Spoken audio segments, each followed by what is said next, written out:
Hello, all you wonderful readers. Welcome back to Shelf Check, brought to you by the Carolina Manga Library. This month's episode is so bad it's good. These recommendations are going to be stories with very little to recommend them, but when they get something right, they get it right. Quick disclaimer, we apologize in advance to anyone who loves these titles.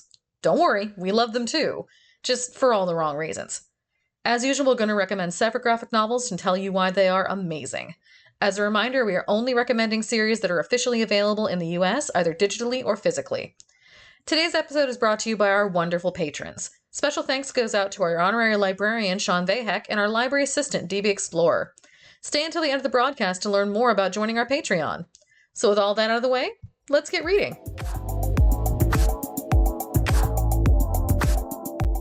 So the first title for this month is one that I'm not sure I've actually talked about on this podcast, or if I just talked about it a lot in my panels. So if you've already heard about Shibuya Goldfish, I'm sorry in advance. If you haven't heard of Shibuya Goldfish, buckle in, this is a fun one. So this is a zombie-esque horror story about giant flying alien goldfish that talk as they eat you. It's just as bat crazy as it sounds. They're giant flying goldfish. They look like regular goldfish, like the big ones that you see in fish tanks. And they eat people in marvelously grotesque ways. I mean, it's some of the most creative body horror I think I've ever read in my life. They do just wonderfully vile things like they'll lay eggs in your, like they'll put a bubble down your throat, and then there'll be eggs in your stomach, and you'll walk around for like another hour or two, and then you'll just have goldfish that just straight up alien themselves out of your chest. It's so wonderfully grotesque. I can't even describe it properly in words. It's just something you kind of have to see. But here's the thing. I don't remember the main character's name. I don't remember any of the actual plot. I have read this series like at least 6 times, and I still can't tell you what the main character's name is. I can't tell you what the overarching plot line is. I'm just so utterly fascinated by these stupidly drawn goldfish and their weird way of just randomly saying things as they eat you. It's just so stupid and so grotesque and so absolutely amazing. It's not the kind of thing that you want to really get into reading. It's not something that you're going to want to sit there and read every single episode or read every single chapter. You just need to read at least the first book. As soon as I read it, I immediately put it on my What the Heck Did I Just Read panel, and it has stayed there off and on for like 3 years now. It's just such a weird idea. Giant flying alien goldfish that talk while they eat you. And they don't talk to you like a normal person talks to you. They say things like bubbles and canned cat food and radical. Just like singular words or tiny little snippets of phrases of things while they eat you. And trust me, you are alive when they start to eat you. Okay, so the next one I'm going to talk about was kind of a flash in the pan series, and it's very difficult to get a hold of now. But it's called Magical Girl Apocalypse. And the premise is that these magical girl creatures, these demonic things that are shaped like honest to God magical girls, like that is straight out of manga, invade Earth, and they just kill everyone in just fantastically wonderful body horror ways. It's absolutely vile. The blood and guts in this series is completely vile. Most of the characters are fairly vile people. It's one of those stories where like every single character is going to make you uncomfortable in some way. Like our main female character gets bullied all the time. Our main dude character kind of ignored her getting bullied and didn't really help her. There's this one, like, rent-a-cop guy who is constantly trying to just screw every single woman he can find. And he's just, like, I can't believe he survives as long as he does in the series. I need him to die. He's just, like, the most unpleasant person. So why on earth would I recommend this series? Well, it's on this list for a reason, okay?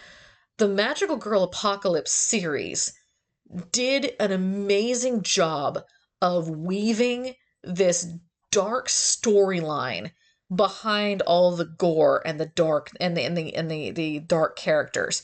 They actually the author the story twists and turns and you don't know who to trust, and it actually ties into another series that they wrote called Magical Girl Sight.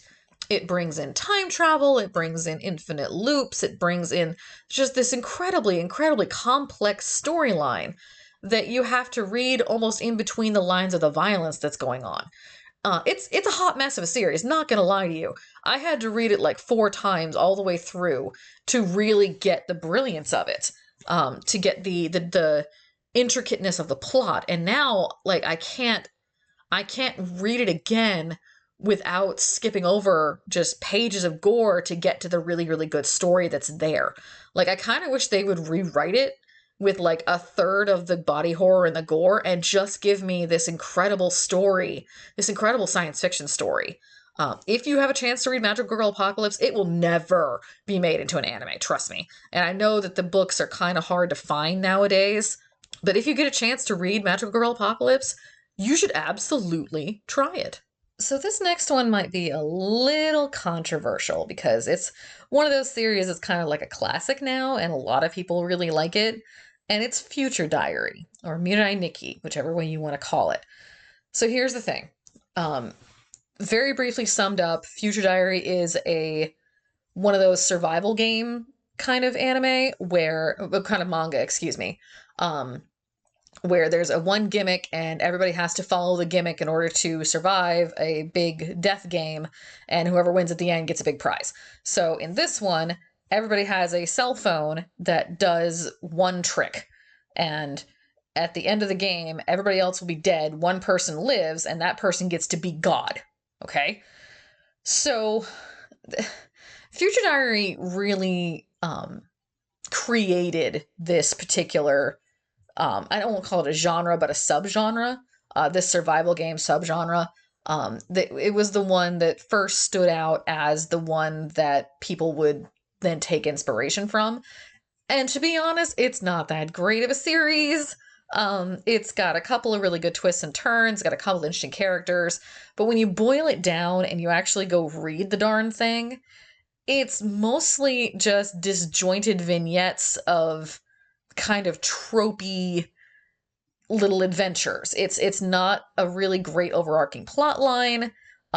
Everybody in it is toxic in some way, and the ending is outright weak, where it's just a really stupid ending. But the thing that you have to remember about Future Diary is that it was the first of its kind. It was the first one to really gain a bunch of popularity. It was the first one to really create the idea of the gimmicky survival game. So when you look at it as an example of the first, it's actually a really good survival game. It laid a lot of groundwork for a lot of much better uses of this subgenre down the road.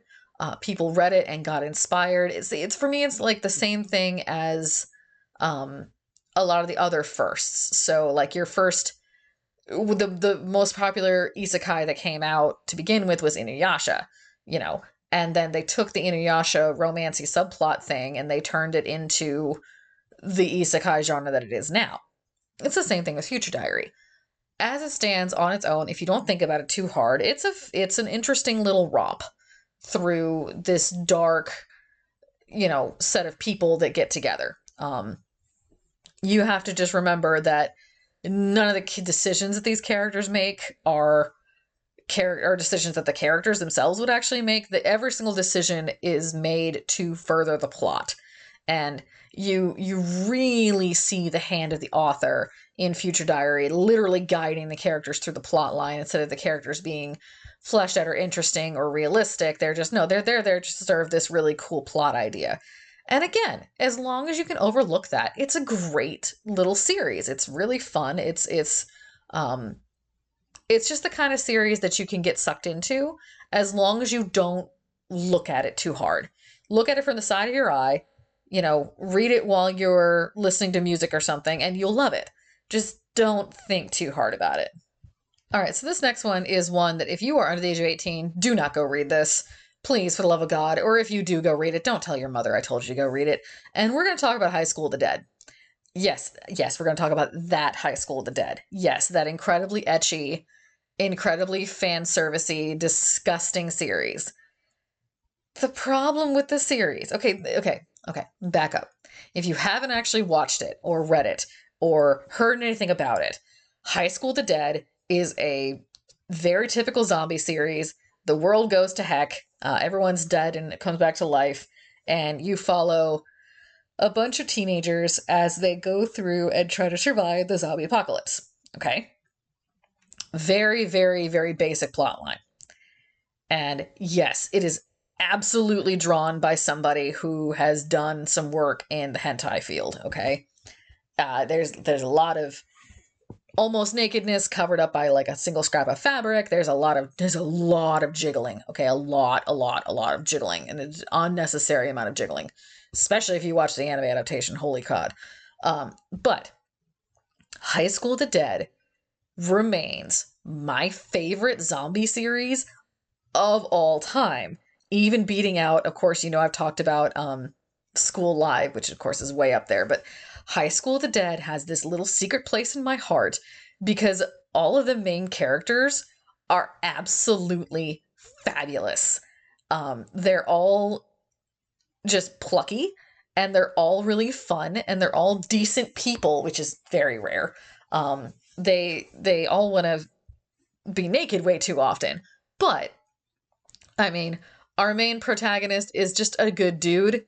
And he just wants to kind of make sure everybody survives, and he's the one that goes and saves, that goes ahead and breaks their own rules and exposes himself to danger to go save a little girl.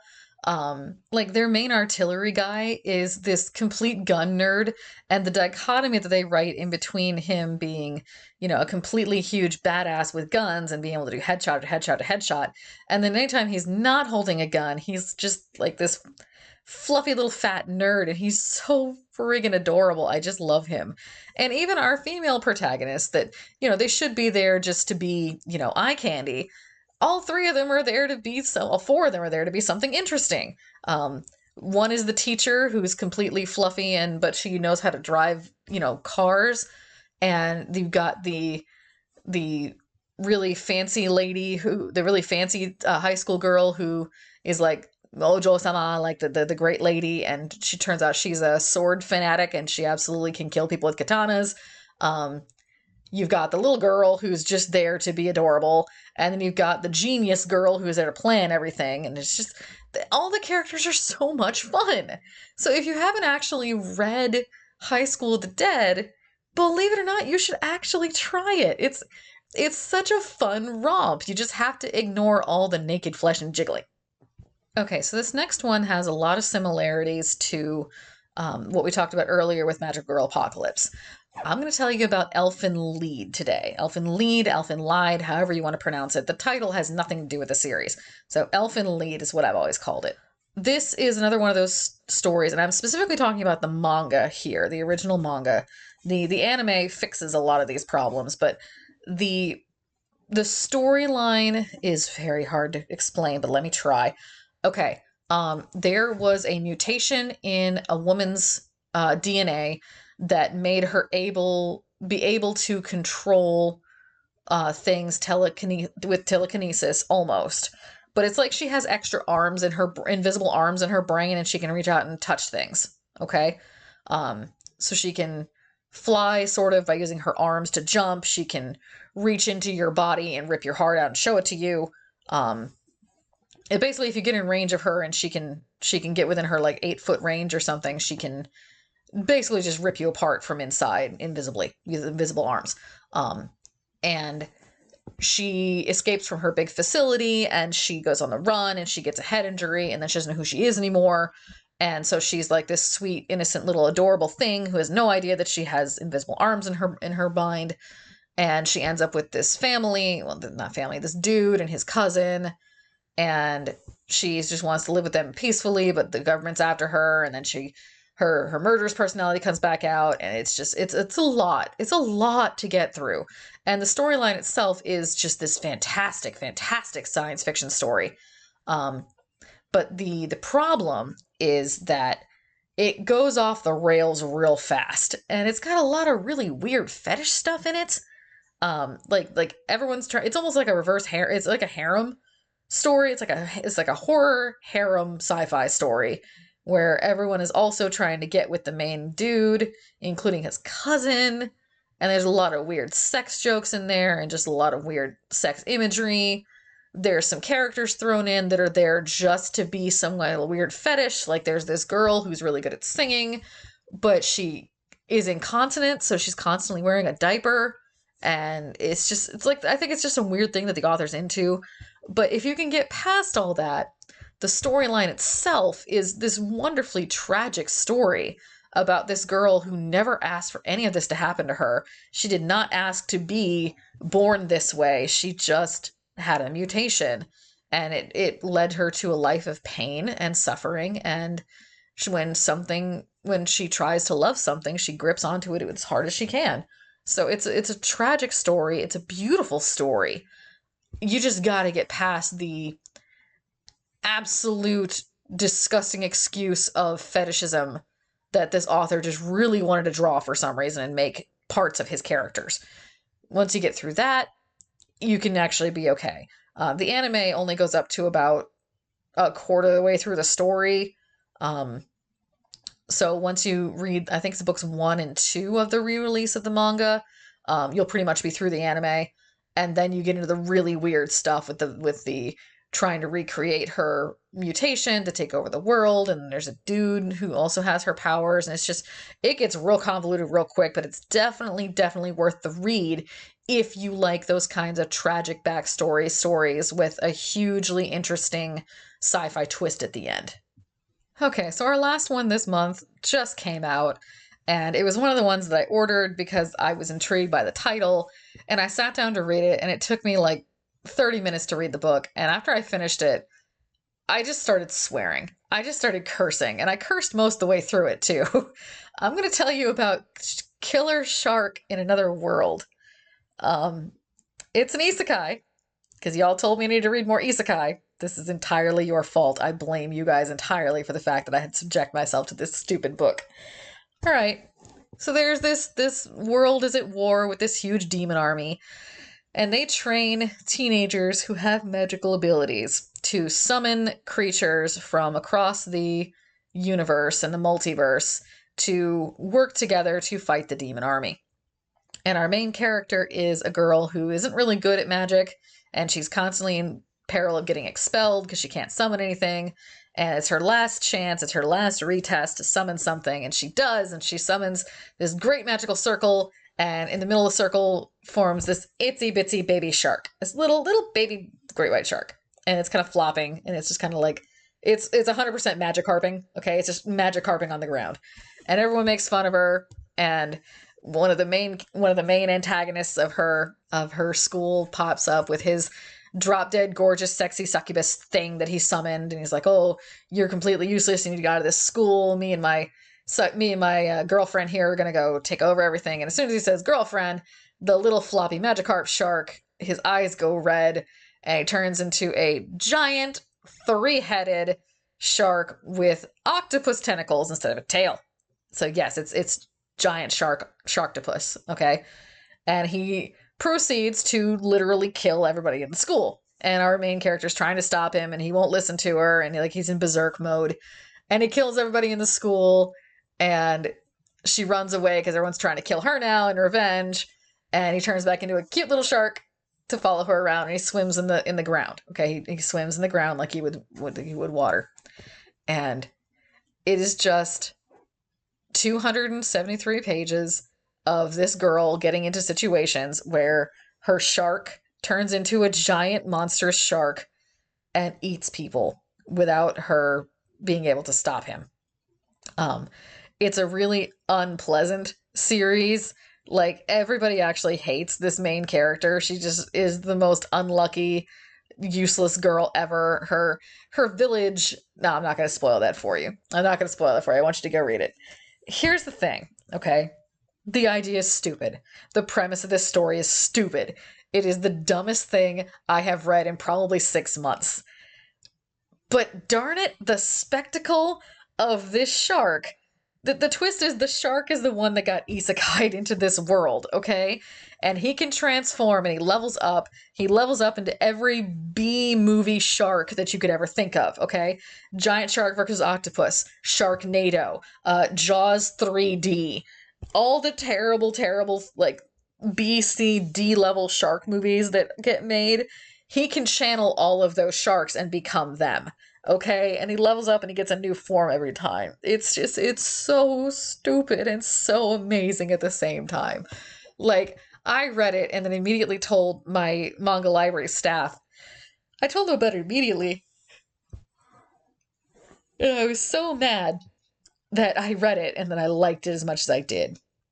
It's a stupid story. It's a spectacle story. It's a shark story. And you need to go read it.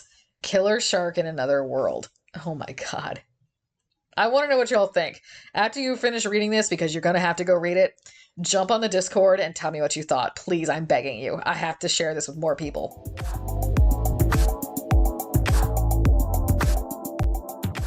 So before we get into the Q&A portion of our podcast, we have a couple of announcements for you. We have some fall conventions coming up. We'll be at SubasaCon in just a couple of weeks here, October 11th to 13th, up in Charleston, West Virginia. We have been to this convention. This will be, I think, our 10th or 11th year. We've been there as many years as we can. I know a couple of our very first patrons were there and come from this convention. It's a great little convention. If you live in the area, absolutely take the drive over and come see us in the beautiful fall mountains of West Virginia. And then we will be at NecoCon in Hampton, Virginia, and that is November 1st to the 3rd. We've been here for a couple of years now. We're really enjoying it. They will be doing a charity auction to raise money for us, so definitely come stop on by. And then finally for this year, we will be returning to Holiday Matsuri. That is December 20th to 22nd. It is in Orlando, Florida. It is, of course, the Christmas convention. It is a wonderful, wonderful show. I'm really excited because they were able to move this year. They're actually going to be at the convention center, at the Orange County Convention Center. It's a beautiful, beautiful venue. It's the same venue that MegaCon takes place in. So if you haven't been to Holiday Matsuri yet because you've heard horror stories about trying to get hotel rooms, it is much, much, much easier now. It's right in the middle of downtown. There's like 50 hotels right there and tons of food right within walking distance. So all of the spacing issues will be gone this year. So definitely try out Holiday Matsuri. If you're interested in seeing us come out in 2025 to a show, go ahead and just jump on our website and tell your local convention that you would like us to come. Remember, we are like literacy vampires. We have to be invited in.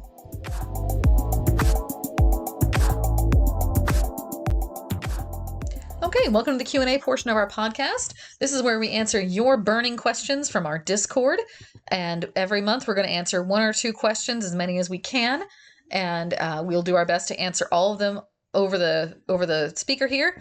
And our first question, our only question this month, is going to be, what are your thoughts on Disney, Marvel, etc. jumping on the manga bandwagon? Is it a desperate cry or them trying to make something good? So, when you've been reading manga as long as I have, you've seen different people try to break into manga.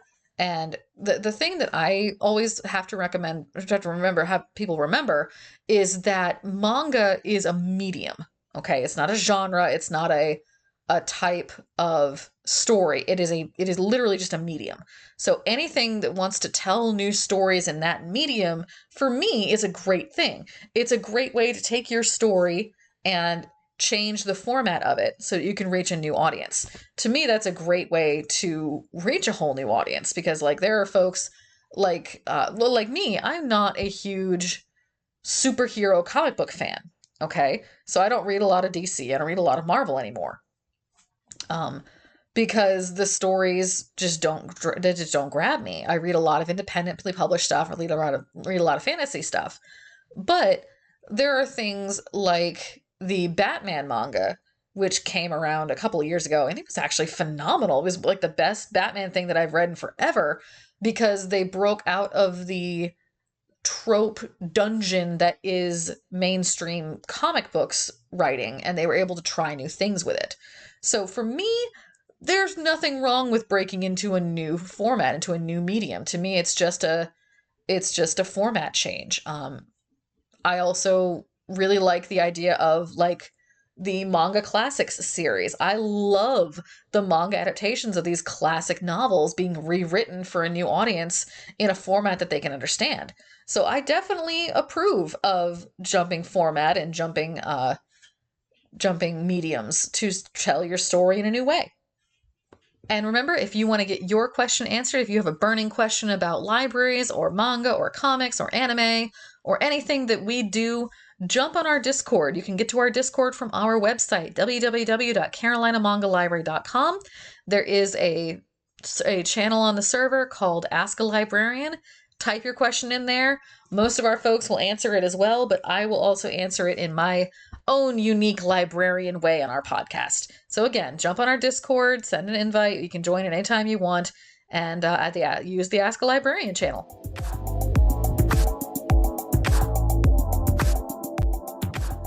Thanks for joining us in this month's episode of Shelf Check, brought to you by the Carolina Manga Library.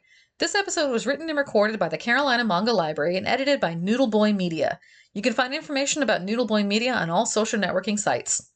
We'll be back next month with another live recording of one of our panels.